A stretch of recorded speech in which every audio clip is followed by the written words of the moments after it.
have to. Recording going again. Sorry about that. There we go. So I was just talking about, for the sake of the recording, week 13 overview page at the very bottom, the planning ahead chunk. I will get that filled in with everything that is left for this class. So you make sure it's all on your radar. The other thing that is on the top of my list for today is getting your philosophy drafts graded. I'm sorry those aren't back to you yet, but they will be this weekend, hopefully today, but this weekend at the latest. Those philosophy drafts will be back to you because your final version of your philosophy is due a week from today. Next Friday, that's due. So I will make sure you get some feedback back either today or this weekend on those philosophies. All right, so let's talk a little bit about English language learners in music classes, and then any other remaining questions about work that's left and all that kind of stuff, I'll be glad to answer today. Hopefully get us all on the same page as we're in that like careening to the end of the semester phase, right? Or at least it feels that way to me, maybe not to you. So talking about English language learners in our music classes, I'm sure some of you have experience with that, where you've had folks in class with you where English is not their first language, and probably varying levels of that, right? How proficient they are in English. There's certainly a wide variety there. If you have not ever had that, if you've never been in a class with someone where English was not their first language, this might be something that is new to you that you haven't really thought about, but it is highly likely that as a music teacher, you will have students in your class who are designated as ELL, English language learners, or ESL, English as a second language. And typically ELL, English language learners, are pretty integrated into the classroom. They have a pretty comprehensive understanding of English. They're able to function pretty well in our classrooms. They might need a little bit of additional support, but typically ELL students are considered able to function in a classroom. They don't necessarily need to be pulled out for really specialized instruction, just might need a little extra support that the classroom teacher can provide. ESL, English as a second language, are the students who typically are identified as needing specific classes for help in English. And, English is a very new thing for them, and they need a lot of support, more than what the classroom teacher can provide. So it is very common that you will have ELL students in your classes, and you may have some ESL students where you're needing to provide work for them, but perhaps they work on it in a different classroom or something like that, depending on what the case might be. And I do hope that we kind of wrap up in our discussion today too, thinking about choral music and choral musicians, and the fact that we already sing often in so many different languages in choirs, and what impact that has on these students too. I want to acknowledge that right off the bat, that in choir, it's not like we're only in English the whole time. We very regularly are speaking other languages. So thinking about a student who, let's say Colorado and Spanish is going to be the most common. There are so many other languages that are spoken in our public schools, in all our schools, but Spanish is the most common, second to English language. So if you have students who Spanish is their primary language, perhaps English is their secondary language, and then you're asking them to sing in Italian, or you're asking them to sing in German, what might be going on in that student's brain as they try to juggle all of that. I'm going to talk at you just a little bit more, and yay, Ashley, hello, good to see you. I'm going to talk at you just a little bit more, and then I promise I'm going to open it up and ask y'all to be a little more involved here. So just a little more context. Again, thinking particularly about ELL students who you are very likely to see in your classrooms. There is a Center for Research on Education, Diversity, and Excellence that has actually put together a set of standards for effective pedagogy and learning for ELL students. So just like we have all of our standards for music we've been talking about the past few weeks, they have a set of standards for how can we help these ELL students to be successful, and what tools can we give teachers to help them help students be successful. So these 5 standards, there's only 5 that we're gonna, and they have a bunch of subpoints, right? But the 5 main standards we're gonna talk about for a little bit here are joint productive activity, language development, contextualization, challenging activities, and instructional conversation. And I'm gonna stick those 5 in the chat there for you. I know that's a lot of verbiage to remember. So just seeing those 5 categories without me laying any additional context or sub bullet points or anything else on you, with just seeing those 5 categories, I'd like us to think of an activity, think of something that might happen in a music class, in your future music class, that you think might fit in that category or might support students in that way. So let's start with the very first one, joint productive activity. Please don't think too hard, right? Joint productive activity. What's something that might be happening in a music class that would fit in that category?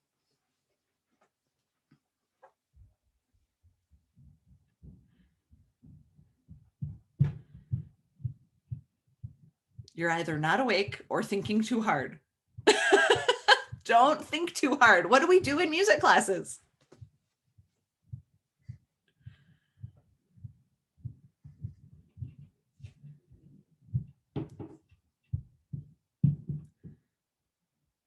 I guess we play music. I don't know what else there would be.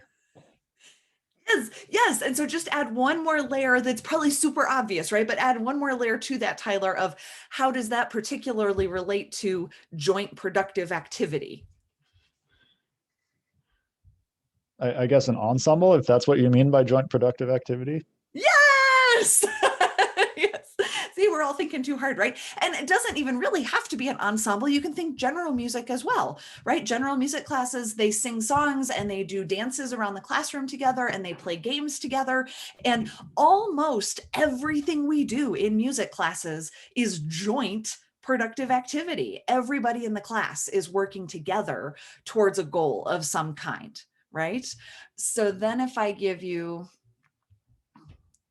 oh, and sorry, let me put bullet points on these real quick because otherwise it'll look bananas in the chat. So this is the list of sub items under joint. Oh, it still kind of looks bananas. Sorry, that's a lot of words in the chat there. But this is the list of sub points under joint productive activity. Pull out another one of those sub points and tell me what that looks like in music. Just relate something directly from their verbiage and their standards to something that you might do in a music class. And again, you don't have to think too hard. I feel like a lot of these work pretty nicely with what we do. How does one of those fit into your future classroom?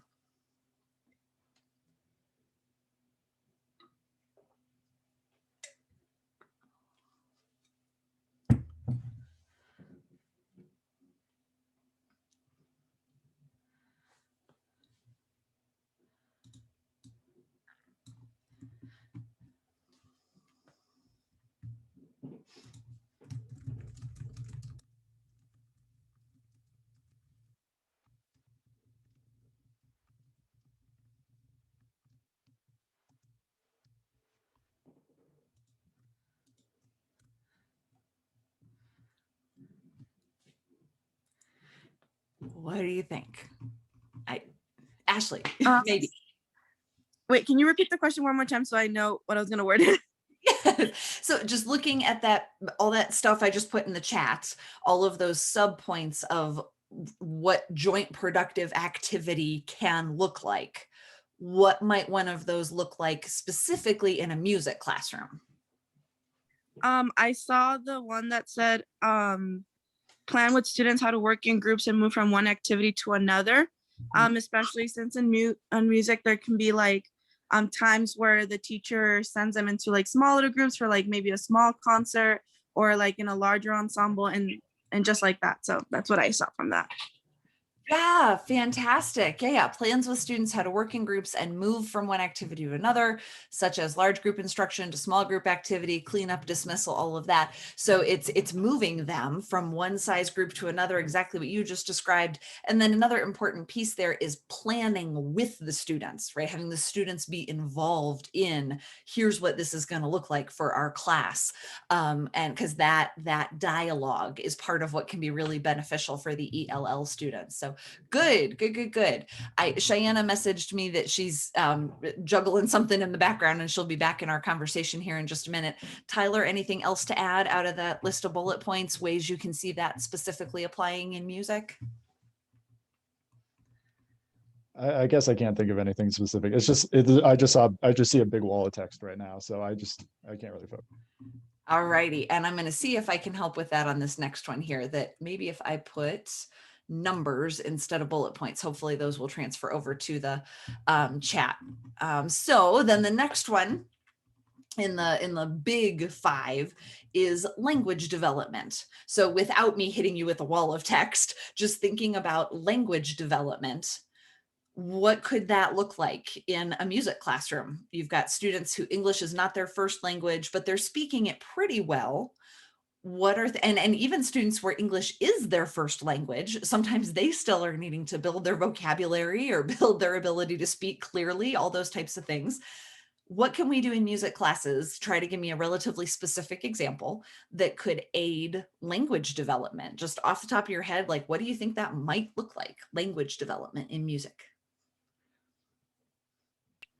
I remember in middle school, my teacher, he would usually have, like, sometimes throughout the day, we did have an encountering where we did have someone coming from Mexico and he had struggled with the English language. And I remember vividly that my teacher would do this thing where he would give us like the last like 30 minutes of class and we would like be in pairs with their same instrument and just work on repertoire. And with this guy, he was a clarinet player, so he would put him with someone who was already bilingual who also speaks Spanish, but he would ask the girl to help talk more in English, and the more you talk in that language, the more you're going to understand, but still have her as a backup in case he had questions that his vocabulary couldn't develop at the time.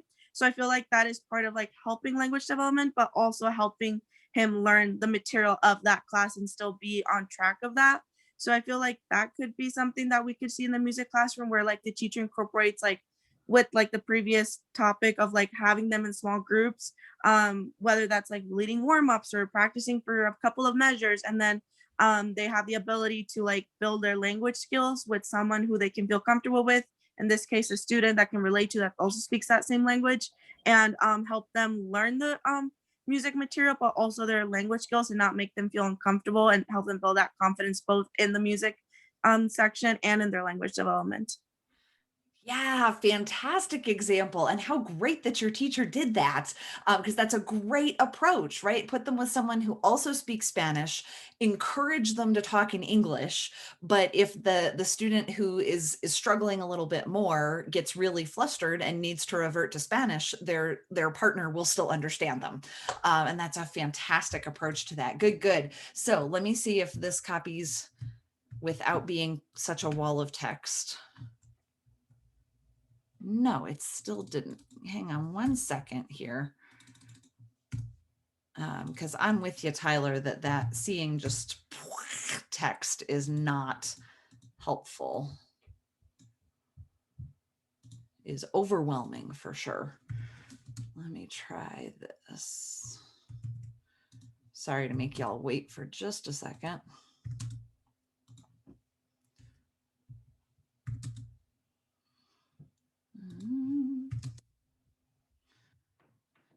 Actually, what am I doing? Let me just use space instead of trying to add additional icons. Add space so our eyes can see. There we go. Hopefully this works. Let's see. There, hopefully that's a little more legible in the chat. So these are the sub points under language development. So same kind of question I asked a minute ago. With those in front of you, And some of what Ashley said just fits perfectly in with that. See if you can pick one of those and give me an example of exactly what that would look like in a music class. And again, some of them you don't have to think too hard about, right? Some of them basically how it's written is like, is what it would work like in our class too. But what would that look like in a music class? One of those subpoints.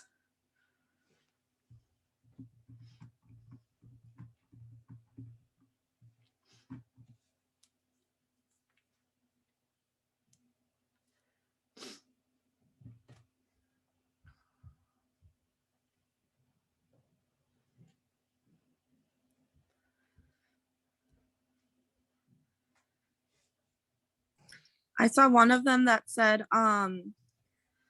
respond to students talk and question making. And I feel like that fits well in a music classroom since when there's like lectures teaching, like the teacher can like assure that the student is understanding, and that gives an opportunity where their students' thoughts and emotions are heard.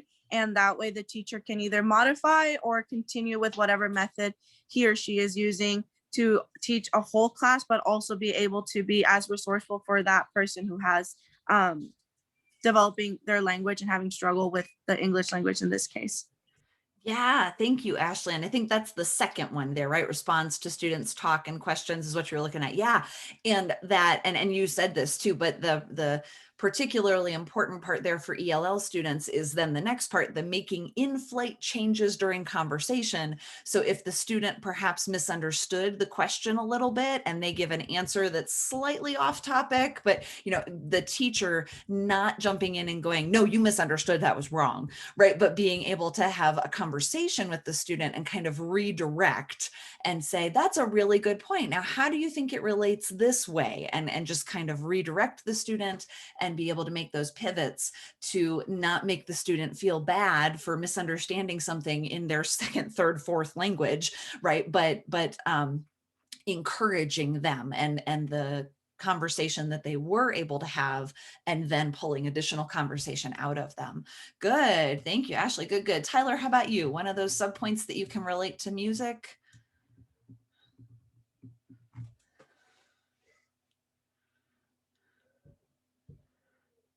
I guess I've got nothing. I really can't focus on this today. I'm sorry. Okay. All right. Well, we need to get you in here somehow. So is there anything I can do to try and help? And I get it if it just is a bad focus day. I understand that. But is there anything I can do to try and help make the content more digestible? Would sharing my screen be easier than putting it in the chat? Not necessarily. It's just one of those days. There's nothing on your side that can help. Okay. Well, we would still love to have you contribute if you can. I hate for the day to be a conversation between me and Ashley until Cheyenne is able to get back in here too. But Ashley, thank you for, we'll just keep going. Oh, and Cheyenne is back, it sounds like. For the last one, encourages students' use of first and second languages in instructional activities. I remember when I was in high school, we had a student who fully only spoke Spanish, and his friend was translating for him, and our choir director implemented some Spanish words into our directions. So at the top she would say the Spanish word for the beginning and stuff like that, so that we also learned. And I thought that was really cool to include him in that way, but then we were also learning about him.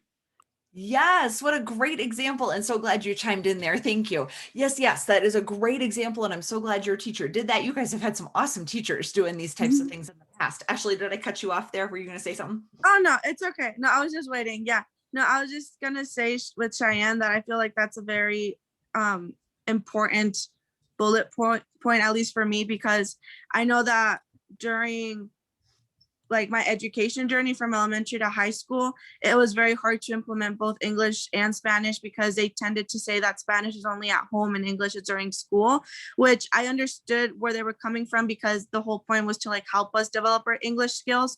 But I also know that for a lot of my friends, they saw it a way of putting a barrier between your native language and your English language during this school. And I feel like that shouldn't be implemented. I feel like it's something that should be embraced at the right time, whenever that may be.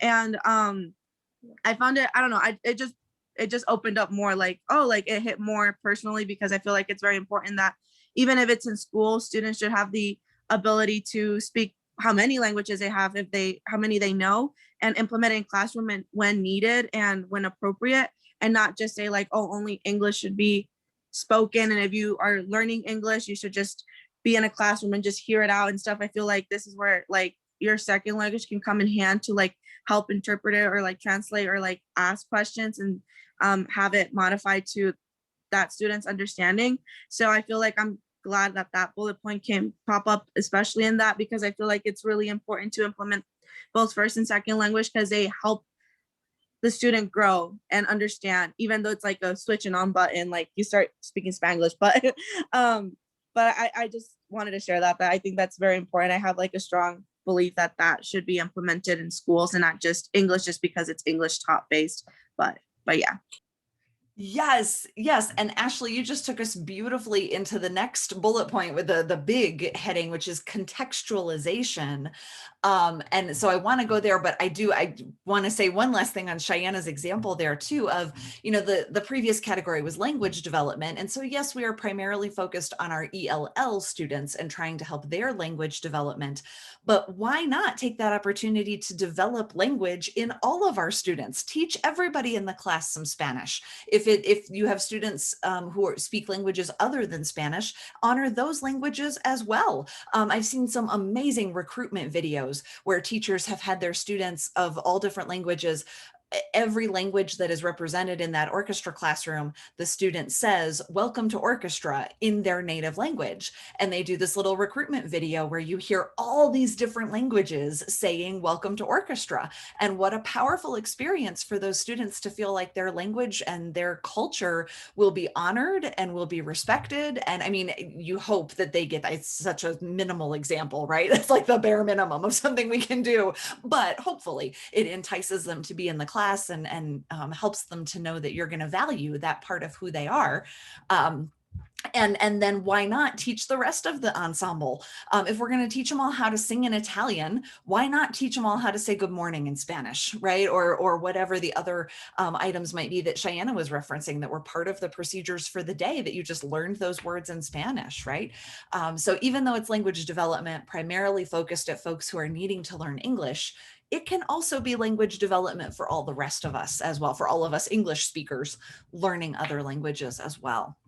So then to jump off of what Ashley said, I'm going to go ahead and give you the blob of text here in the chat. So these are all of the specific items that come up under contextualization. So considering the context around these ELL students and the backgrounds that they come from. So let me have you read those for a moment and see if you can come up with some of those that appeal to you or ways you could see them being specifically used in a music classroom.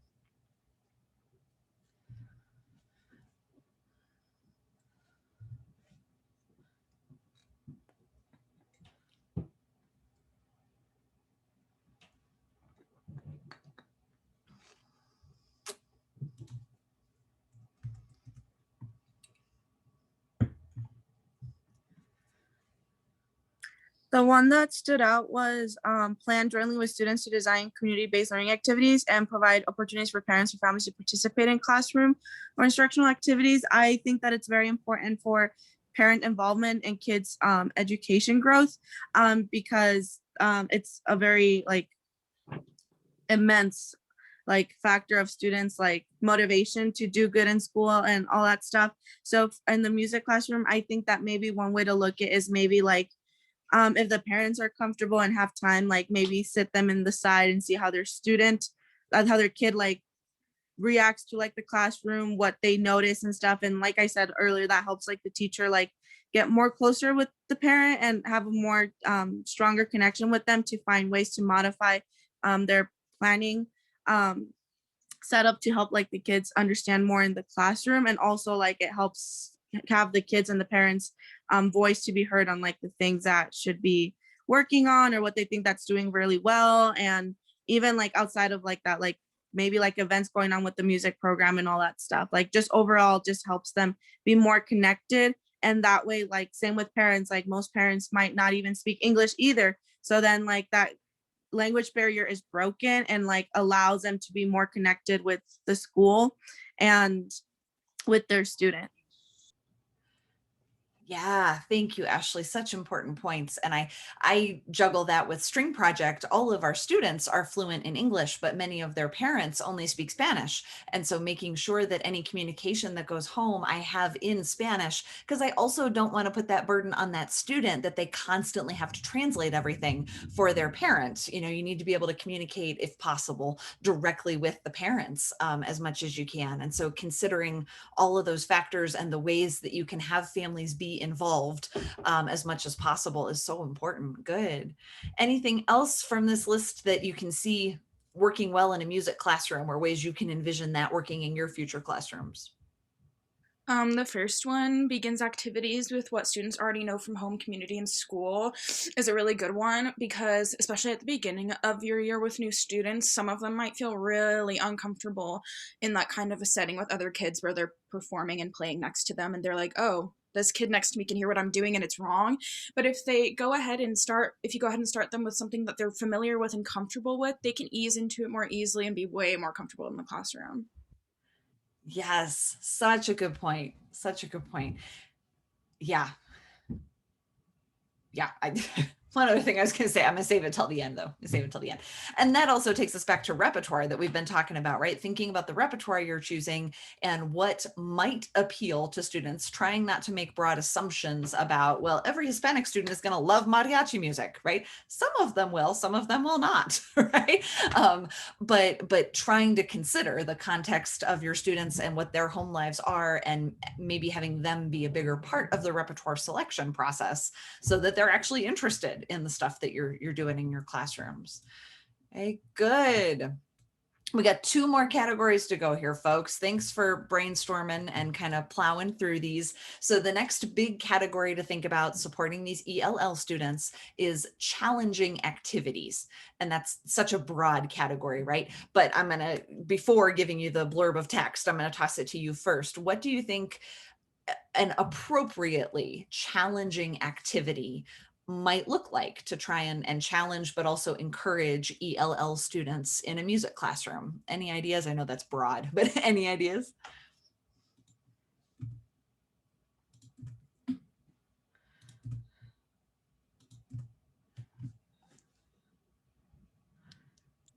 Maybe, I don't know if this is right because I'm not a vocal student, but I feel like maybe like if in terms of like I'm talking about vocal music, maybe like the teacher could make an activity or some type of warm up, whatever that might be, for that student where they start singing in English, and that can help them, like it can be like a fun rhythmic song, however that genre might be, but it like interests the kid, and then like they could make it do it as homework or maybe like a warm up as together, but that encourages the kid to expand more their language development and feel more comfortable because it's fun, it's choir, that's where they're at, but it also helps them like start reading English, start like um, pronouncing the letters, and it's in a fun way where they're like enjoying the music, but it's also incorporating their language development skills. And I know that in band they also do like warm-ups with like their voice, so like that can also be it, but I thought of like vocal music right away, like maybe that could be a way that they can develop an activity that is challenging for them because they're trying to like learn more English, but it's still incorporating the music development in them. So Yeah, great suggestion, Ashley. Really good suggestion. And let me also add, and I apologize, this was me reading too quickly over my notes. That's an awesome example of a challenging activity. Also important, and what these standards are particularly focused on, is how can you set the student up for success when it's a more challenging activity? So let's say we're going to give our ELL, we're going to give all of our students an assignment that is writing. You know, we're going to give them a concert review assignment, or we're going to give them a biography of a composer, and then they also have to stand up in class and give a presentation on that. So something that is very heavy in writing and or speaking English, that's going to be a really challenging activity for your ELL students. No less important, right? It's not that they should necessarily be excused from the activity. Maybe some of them should, but not that they should be excused from it. It's an important activity, but it's going to be challenging. What are some of the things that you could do to help set them up for success in that challenging activity? Any broad ideas there?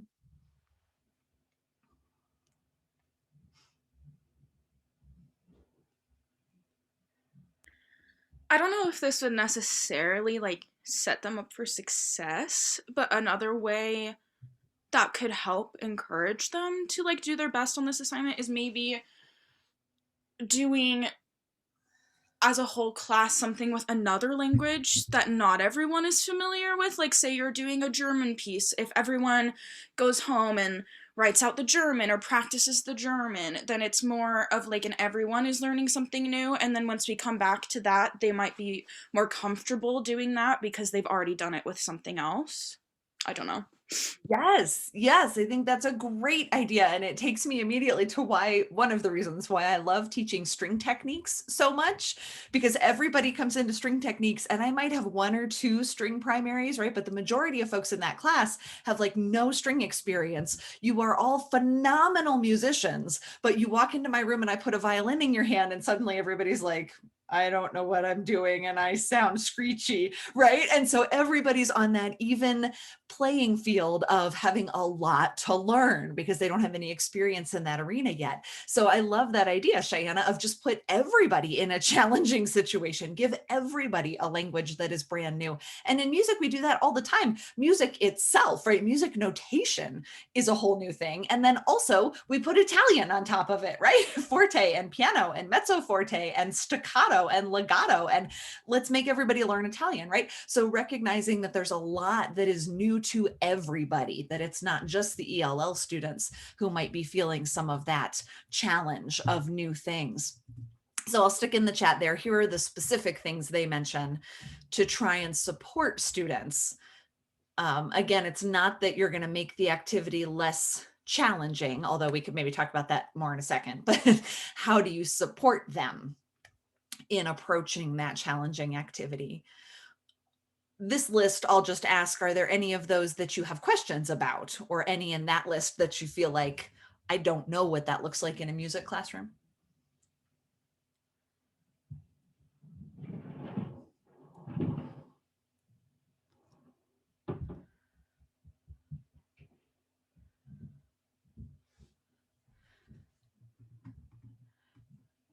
All right. Our last category then is instructional conversation. So thinking about instructional conversation, that meaning particularly between instructor, right, the teacher, and the ELL student, and what that conversation looks like. It can also include other students in the classroom, but it's particularly related to giving instruction or talking about the subject matter, about the content. So it's not just, hey, how's your family? How was your weekend? But it's we're going to learn how to play legato today. It's the content of the class, and trying to structure that in a way that's going to structure students for success. I feel like we've already talked about a bunch of these in the things that y'all have brought up. So I don't think I'm going to give you the kind of broad first. Let me go ahead and give you the specific ones. And this is the last set, I promise. So here's the last massive chunk of text in the chat for you. So one last time of me asking, can you pick one or two of those and tell me what it might look like in a music classroom? And again, some of them you don't have to think too hard, right? But what might that look like in your future classroom? I like the point that says ensures that student talk occurs at higher rates than teacher talk, because when I was in choir and we would talk about things, even if it was about the music, we would always get in trouble. We were never like allowed to talk unless it was like a break time. And I feel like when you're sitting there next to someone and they have a question or you have a question, it can be really nice to just like learn with your peers than be like asking the teacher every time. And I think that that's like really important to like be able to learn something for yourself and not just be like told, or like to figure it out with your peers and figure out what's going on and like, oh, is this note wrong, without having the teacher like tell you. I wish I had that more in my high school experience, being able to talk more about what's going on in the music and stuff like that rather than just being told. Yeah, such a good point, Cheyenne. And I can say from my teaching experience, and I imagine you all will have these moments too, there are classes where you have to really watch how much of that student talk you allow to happen, because you might have a group of students who you give them a little leeway and then you can never get them back, right? But it's so contextual. There are lots of students who will learn really well in the way Cheyenne was just describing, where if you just let them work together for a few minutes, they'll have it solved. And so walking that line of how much can I let the students do on their own, but also making sure that the students who need a little more guidance and focus, you can also provide that to them. Really good point, Cheyenne. Good. Any others on this list you could see applying to your future classroom? Um, for me, I realize that most of these are with like the same as like Cheyenne said, because they're all more like communicating with like ensuring more communication with the students. I did see the first one that says arranges the classroom to accommodate conversation between the teacher and a small group of students on a regular and frequent basis. I feel like that could be a good idea because a lot of students still like get like nervous when talking in a large group. So like even if they set up like small groups where like the teacher walks around and talks about their needs, it gives them the opportunity to still speak out and be heard. And they don't feel too stressed about that. There's like, oh, there's 15 kids in a classroom. They're going to hear me say what I feel like I'm not doing right, instead of like maybe a group of little three kiddos. And they're like, oh yeah, like I'm not understanding this measure, or I have a question, or for these kids, like, oh, I don't know what you meant during this time. Like, I feel like that helps them grow with of like getting out of that like area where they're like stressed or nervous to ask about what they need. And that also develops like their confidence skills in that classroom and just feel more confident and more comfortable with the classroom and the students and the teacher. And then like with the groups, it can get mixed up once in a while. So they don't talk just to the same kids, like they can talk to other people, other instrument players, and they get to learn more about their peers, and then also have the opportunity to still have like what they need to talk about with their teacher. But yeah, other than that, like I feel like everything just like is pretty narrowed and it all falls with like the thing of like having their students be heard. But yeah, Cheyenne got it. Excellent. Yes, yes. And yeah, again, in ensembles, we often already have our students in small groups, right? Hey, tenors, come here and talk with me. Hey, violas, come here and talk with me, right? Like they're already grouped. But I really like that Ashley pointed out trying to mix up those groups sometimes can be really beneficial too, that they hear different perspectives. And if you're talking about musical concepts, half the time the tenors don't know what in the world the sopranos are doing, right? So like finding ways to mix up those groups for conversation so that they also just learn more is a really valuable thing. So using those small groups. And again, if we go back to like a general music setting, it's often, not always, but often pretty easy to put general music students in small groups and regularly change up what those groups are, so that just as you've said, and as the standard says, you know, they have a little less fear in trying to talk to the teacher and talk with the rest of the class. So excellent, excellent thoughts and reflections here, folks. This obviously is not something that like we can't teach you all of the magic of connecting with your ELL students in a 20-minute discussion, right? But this is one of those topics that we want at least on your radar as you're in 210. And then it will come up more in the classes that you take both in music ed and outside of music ed in your other education classes that you have to take, ways to work with these students and support these students, because these students are more and more and more every year in our classes and are a huge asset to our classes, but sometimes need a little extra support. And that's part of our job, is to be there for them and help them learn too.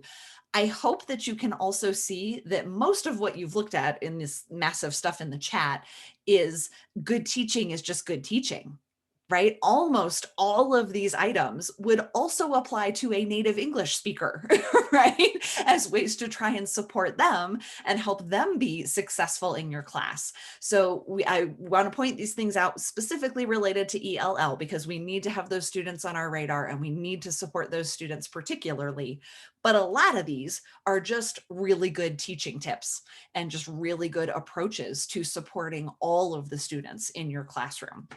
So I hope you can kind of keep that in mind too. I will copy and paste these things into, I'll probably stick it on the synchronous presentation page for today. Yeah, I think is the most logical place. So I'll put those lists of standards on the synchronous presentation page for today.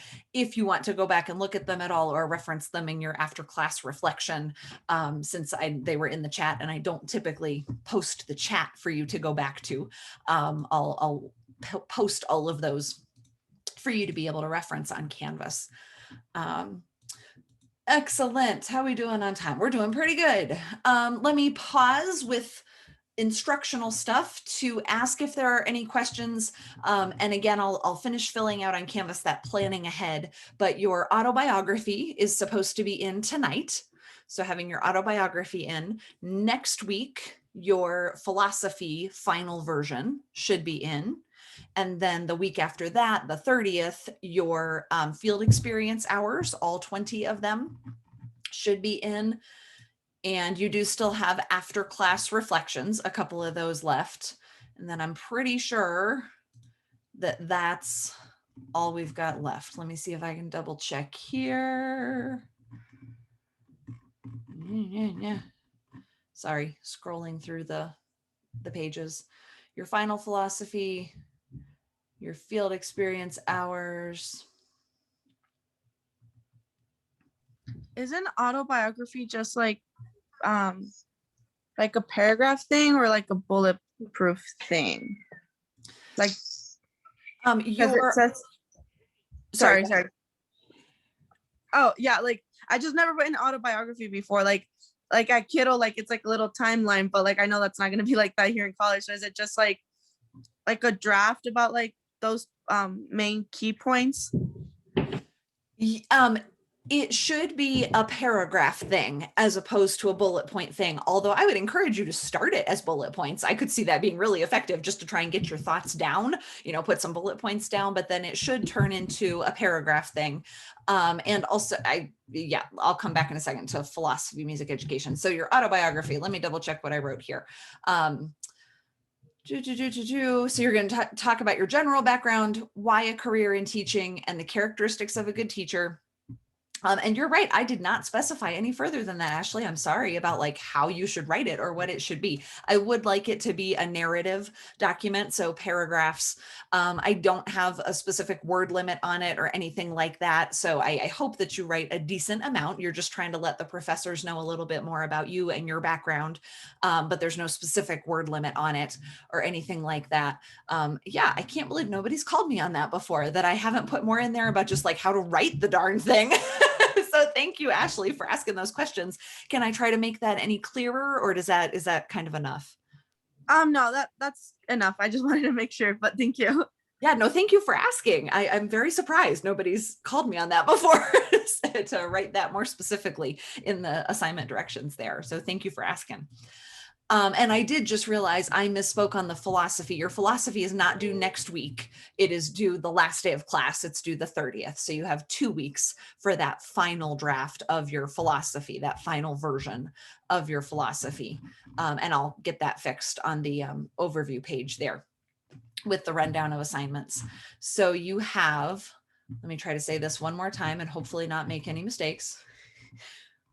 What you have left, your after class reflection from today.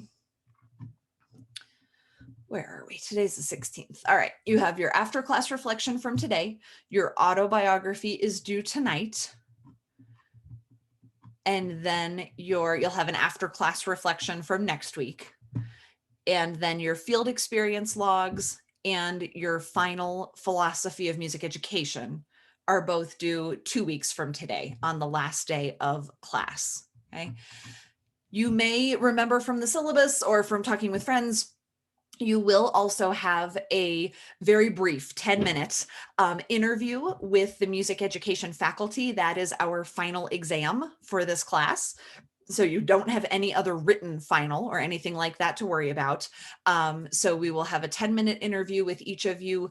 And next week in class, I will give you the exact details of what you need to think about or prepare for that interview. I'll just give you the list of possible questions kind of thing that'll come up in that interview. So we'll talk more about that next week. And I also need to talk with you about scheduling next week, because the exam time that is scheduled for this class, I have a conflict with, and maybe you do as well.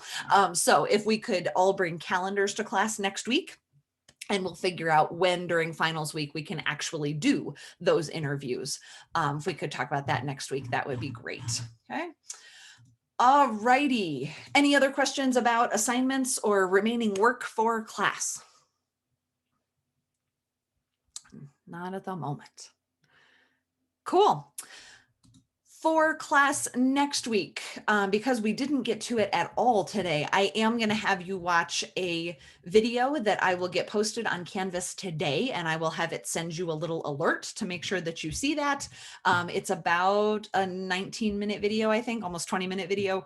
So if you can make some time to watch that before class next week, please. I think it's a pretty engaging video. I hope you like it too. It's a TED Talk style video. So if you can make some time to watch that before class next week, and then we'll knock out our last couple topics and keep careening towards the end of the semester. All righty. If anybody has questions, feel free to stick around. Otherwise, lovely to see you. Hope you all can get some rest this weekend. See ya.